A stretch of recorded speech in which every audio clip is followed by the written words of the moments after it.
ગઈ રાત્રિના 9 વાગ્યા પછી લગભગ 10 વાગ્યાની આસપાસ સ્ટેટ મોનિટરિંગ સેલની એક ટીમ છે તેમને બાતમી મળી હતી કે વેરાવળ સિટી પોલીસ સ્ટેશનના કોડીવાડા વિસ્તારમાં જુગાર રમાય છે. તેના અનુસંધાને એસએમસીની ટીમે જે તે સ્થળ ઉપર જુગારની રેડ કરી હતી અને જુગારની રેડ દરમિયાન જે કાર્યવાહી ચાલુ હતી તે દરમિયાન જે જુગાર રમવાવાળા શખ્સો હતા, ઈસમો હતા, તે લોકોએ ત્યાંથી ભાગવાનો પ્રયત્ન કર્યો હતો. ઘણા ખરા ભાગી ગયા હતા અને એ જુગાર રમવાવાળા ઈસમો ભાગી ગયા હતા અને તેના સિવાય જે ત્યાંની આજુબાજુના સ્થાનિક લોકો હતા એ બધા ભેગા થઈ ગયા હતા અને જુગારીઓને જે કાર્યવાહી કરતી હતી પોલીસ એ દરમિયાન એને મદદ કરવા માટે આરોપીઓને લોકલ ત્યાંના લોકોએ મદદ કરી હતી અને ત્યાં મોટાભાગે ત્યાંની સ્થાનિક મહિલાઓ અને લોકોએ એસએમસીની ટીમને ત્યાં આગળ રોકી રાખ્યા હતા. તે દરમિયાન પોલીસ કાર્યવાહી કરવા માટે અને સ્થાનિક ટોળાના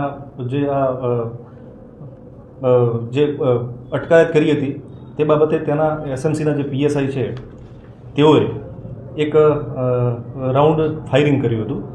એટલે આ એક ઘટનાક્રમ છે જેના અનુસંધાને એસએમસીએ એક જુગાર ધારા પ્રમાણે એક ફરિયાદ આપી છે અને જે એસએમસીની ટીમ કાર્યવાહી કરતી હતી તો તે કાર્યવાહીથી બચવા માટે જે લોકોએ હુમલો કર્યો અને જે આ કાલે જે પ્રશ્ન થયો હતો જેની અંદર તેના સ્થાનિક લોકોએ ખૂનની કોશિશનો પણ હુમલો કર્યો હતો આ ટીમ પર બચાવવા માટે તેના જે તે એસએમસીના જે પીએસઆઈ છે તેઓએ 2 રાઉન્ડ ફાયર કર્યા હતા. ટોટલ આવો એક ઘટનાક્રમ છે.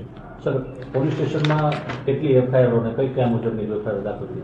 આ બાબતે એસએમસીની ટીમે પોલીસ સ્ટેશનમાં કુલ 2 ફરિયાદ આપી છે.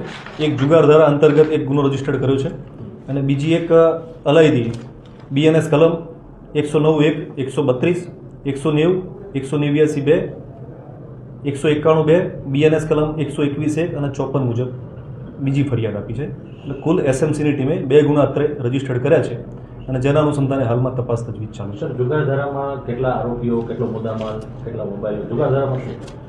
જુગાર ધારાની અંદર અત્યારે હાલ પ્રાથમિક ફરિયાદ મુજબ કુલ 34 આરોપીઓના નામ રજીસ્ટર્ડ થયા છે. મુદ્દામાલ 26,500 રોકડ રકમ છે.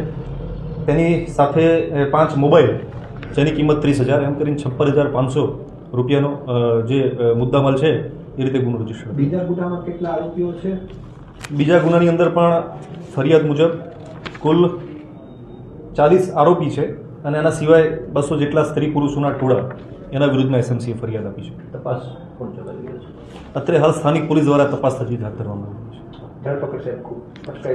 આ બિલકુલ પુરાવા કલેક્ટ કરવાના ચાલુ છે, પંચનામા ચાલુ છે, આરોપીઓની શોધખોળ પણ ચાલુ છે અને આરોપીઓ વિરુદ્ધમાં સ્ટ્રિક્ટ કાર્યવાહી પોલીસ કરશે.